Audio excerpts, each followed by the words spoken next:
resurrecting days of yore, the medieval fortress nestled atop Sultan's Dagger Ridge is reliving its turbulent and storied past, by refusing to relinquish tenant to a besieging army pressing forth from the settlement at Albeit. Just as I had suspected, the bastion will not receive the Marines into its dark and dusty halls, without one final spasm of resistance from a group of obstinate combatants, who remain to contest ownership of the high ground. For VNN, this is CyberNet reporting. The time is 03:52 hours. Throughout the early morning of July 24th, 2008, a desolate and ordinarily immaterial crossroads located in the far reaches of the Iraqi northern frontier has indeed revisited its nearly forgotten and bloody past.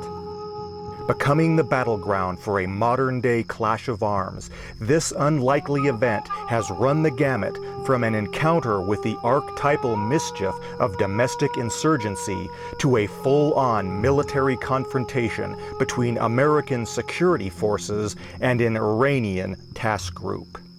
In theory, the Battle of Albeit should have been nothing more than a superfluous footnote in the annals of the malicious campaign that gave it birth. Yet, this single incident has proven instrumental in determining the fate of global security. In these waning moments of battle, the political schism in the fabric of regional affairs is irrelevant to a collection of warriors locked in mortal combat, for their universe is but a lonely and perilous strip of desert lost in the chasm of time.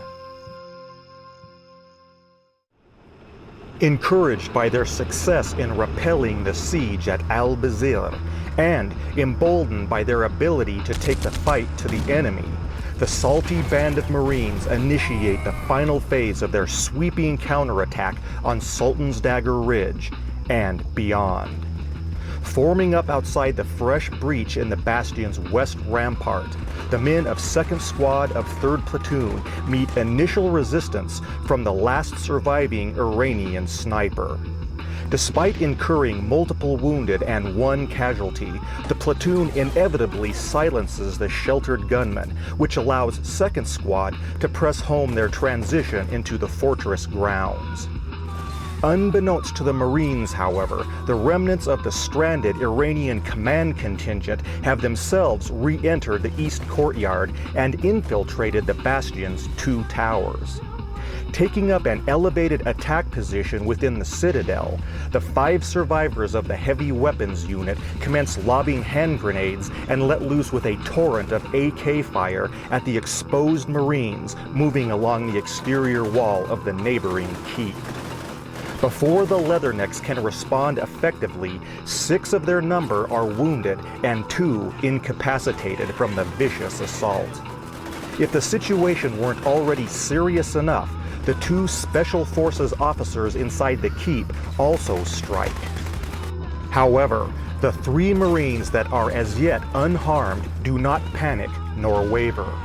Pursuing proper tactical doctrine, the men engage the close-quarter ambush not by pulling back, but by fighting their way into the attack. They are quickly joined in this proactive tactic by the nearby platoon command team.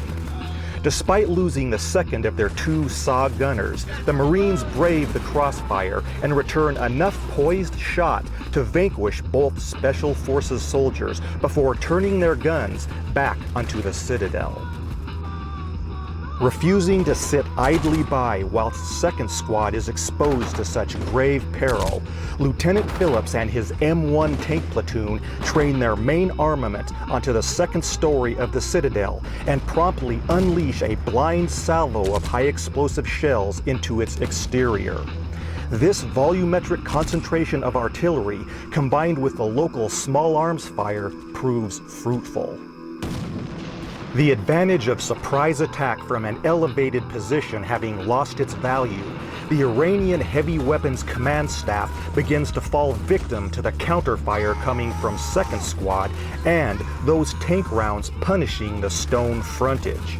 In the end, only the section leader survives the retort and escapes to the ground-level vestibule. To the east, down the reverse slope of the ridge, all that remains of the once potent Iranian task force are 5 MV tanks, a mere 1/4 of the original armored contingent destined to skirt the operational battle lines and strike towards Kirkuk via Albeit. Observing the Sultan's dagger from afar, the crews witness the bastion fall into American hands and prepare themselves for whatever fate has in store for them. Back at the village, the triage activities for the wounded continue unabated. While aboard the C-2, Captain Ricks communicates his findings to Battalion HQ regarding the smuggled espionage satchel before returning to his mission oversight duties. Our intelligence coup notwithstanding, there still remained the small matter of securing Sultan's dagger, as well as dealing with the remnants of the Iranian tank force. Out on the sand dunes, the heavy weapons command team had dropped to a low crawl, so as not to be detected by the idling T-62. In conjunction with the recently returned scout chopper, they confirmed the presence of 5 MV tanks. Curiously, the enemy armor adopted something of a silent repose until we made our next move. They wouldn't have long to wait. Lieutenant Phillips was itching for a fight. Not far away at reference point M. Zuma, Mongoose and the unit lieutenant arrive at the tiny companion building and take up residence on its roof. From this vantage point, they are able to detect the turned-out commander of an enemy tank via a dip in the intervening terrain. Doing his part to attempt to provide the M1s with a slight edge in the pending tank battle, Mongoose goes to work sniping the tank officer. However, the range to target combined with a protective open hatch cover present a special challenge. Suddenly, a pair of survivors from the recently dispatched MV tank on 1080G dash into his field of vision. Mongoose quickly switches target and chases the 2 crewmen across the plain as they flee from combat towards the hinterland. Now well askew the battle zone, Aziz and his observation staff locate a low rise in the terrain overlooking Sultan's Dagger Ridge from the distant southeast. Exiting their transport, the men take refuge behind the crest of the hillock so that they might observe the final climactic clash of arms from a position of comparative safety. With the men of 2nd Squad a little too bruised and battered by the violent effects of the recent ambush to do much of anything other than to render medical aid to one another, the platoon lieutenant directs Snake and the 2 medium machine gun crews to scale the ridge and enter the fortress grounds in order to supplement their diminished presence there. At this same time, the last active Iranian soldier on the battlefield makes a desperate play to elude capture. Realizing that enemy troops might occupy the citadel at any moment, he uses the chaotic aftermath of the firefight to attempt to sneak past the Marines, move clear of the bastion, and effect his own escape. As for Lieutenant Phillips, the proverbial moment of truth has now arrived for he and his command to finally circumvent the inconvenient man-made obstacle on the ridge. The infantry had done their job, and a job well done it was. Now it was up to my tank platoon to put this engagement to bed. According to the forward observers, my guys would be facing off against 5 MVs, which chose to make a stand on the back side of the ridge, rather than run for the hills. Although my own tank was incapable of joining the festivities, we still held a technical advantage in both equipment and training. The only drawback was the fact that lighting conditions now favored the defense. Therefore, I came to the conclusion that we would attack directly into the teeth of the OP-4 with irresistible force. In situations where we charge a target across an open expanse of terrain, such a radical maneuver is called a ballroom blitz.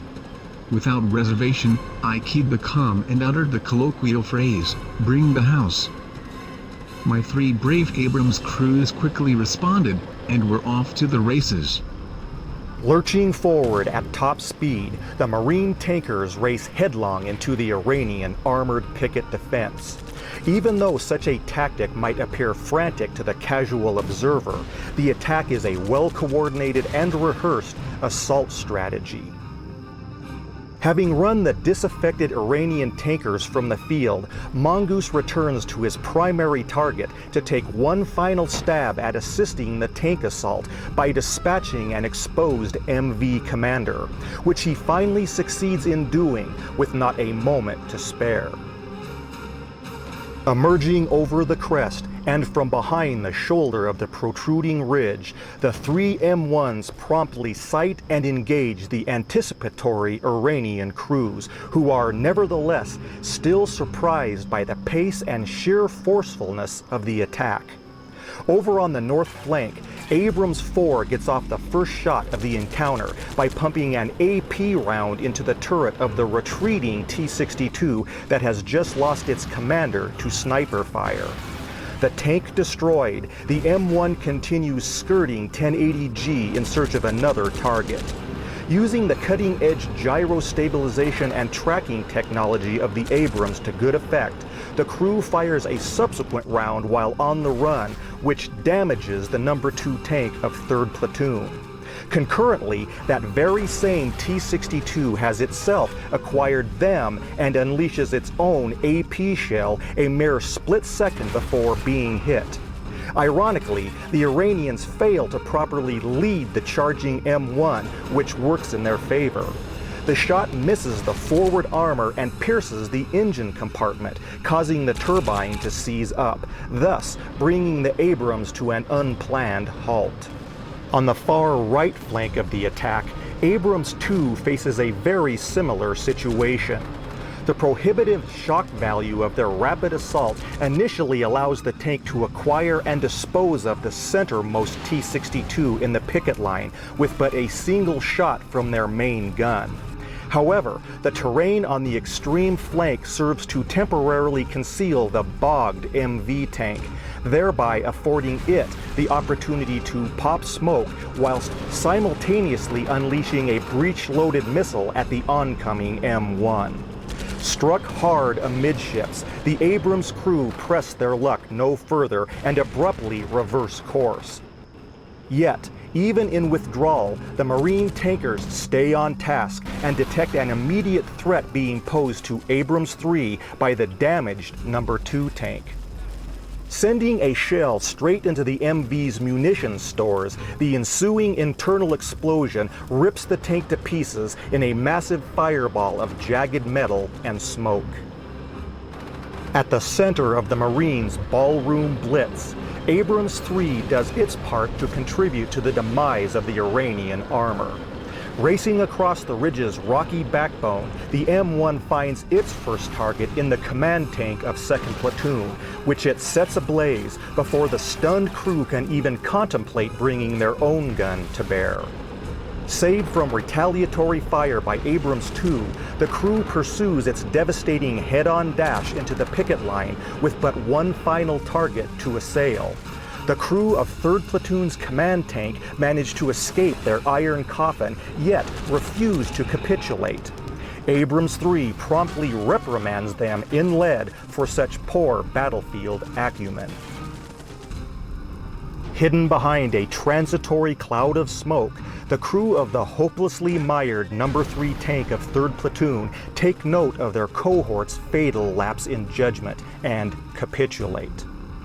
To the southeast, a disconsolate Aziz witnesses the death throes of his armored task force. وتحسب لانتظار درع الأمريكي لضرب لا يطاق. The anticipation of waiting for the American armor to attack was unbearable. My heart sank for the valiant T-62 tank crews that remained behind to fulfill their duty. Despite the ambient sunlight and a concentrated defensive position, they were simply outmatched. Although it felt like hours, once the Abrams appeared, the duel lasted only a matter of seconds. The enemy tank blitz was awe-inspiring. At this point, an opposition helicopter passed overhead, so I made my final exit. Whilst this short-lived tank duel has been in motion, the escape plan of the lone Iranian soldier goes awry. Detected by Snake and 3rd Platoon's command staff, his passage ends abruptly. Having entered the towers, the Marine assault squads quickly ascend to each respective apex and, without further interference, secure reference point Kasbah. The rising sun, now on the verge of peeking over the eastern horizon of the Zagros mountain range.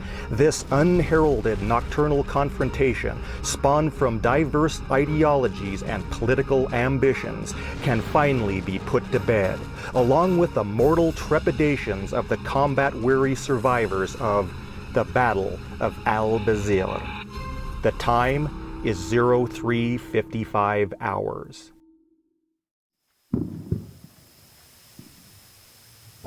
The end is near. Yes, that's right.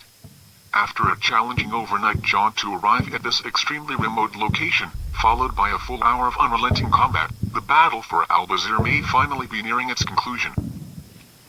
My cameraman has made his way out onto the fringes of the North Desert sands, so that you might catch a glimpse of the Marine armor assault and the violent tank-on-tank confrontation that has just commenced near the base of Sultan's Dagger Ridge. Regardless of the outcome, one thing is certain. The battle's courageous participants have earned our enduring and unconditional respect. All of them. For VNN, this is Cybernet.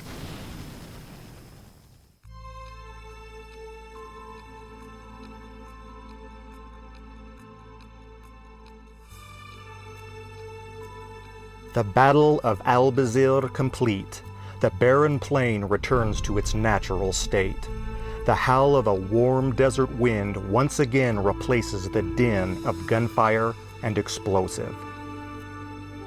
With the end of hostilities, both combatants pause to take stock of what they have won, as well as what they have lost. For the Iranians and their militant cohorts, their role in the illicit campaign to seize the Iraqi oil basin has failed. A mere 36 men out of a total force of 343 survive without major injury, most of whom fall into captivity. In their service to the Omar Salukbah regime, 192 brave citizen soldiers pay the ultimate price. As for the overall campaign, the mission to save the vassal state of Syria and effect the escape of the nuclear terrorist faction ends in disaster. Not only are the terrorist masterminds captured by NATO special forces, the Syrian regime ultimately collapses, to the delight of its own people. Despite their conspiratorial efforts to avoid a similar fate, the Iranian regime itself is soon threatened by a populace compelled to install a more moderate government.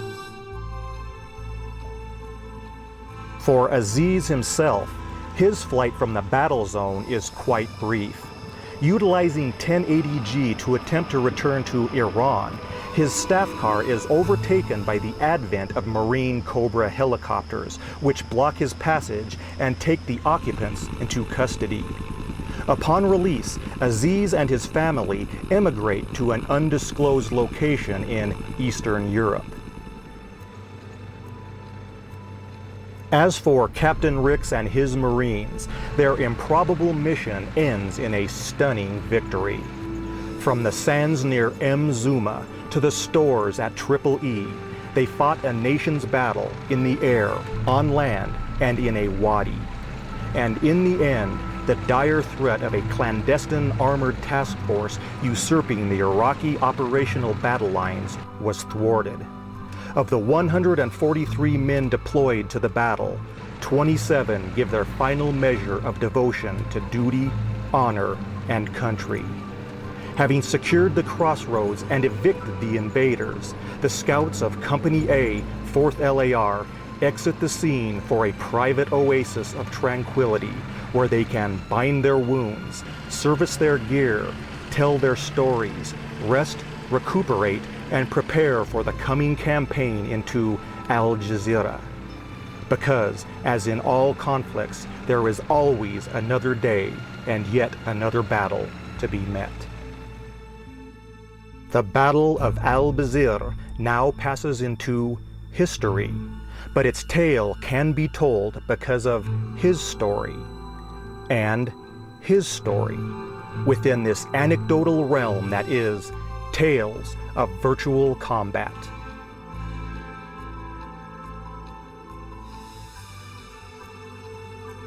This is the scene surrounding Sultan's Dagger Ridge and the Wadi Akaret in the aftermath of the Marine victory at Albeit. From our vantage point high atop the medieval fortress, the devastation is breathtaking and quite sobering, to say the least. It's hard for me to put into words what I'm feeling at this moment in time, since conflicting emotions are doing battle within my own personal psyche. I'm awash in both the joy of still being alive and despair for the many unfortunate victims of this military encounter. The rising sun has finally made its appearance, after a very long night filled with the type of anxieties that can only be described by those who have actually experienced the trauma of combat firsthand. I, for one, don't wish such an ordeal on anyone. However, it has instilled in me a greater appreciation for our gallant fighting men. With photojournalist Macro Lens, this is Cybernet, signing off. Good luck, and Godspeed, to us all.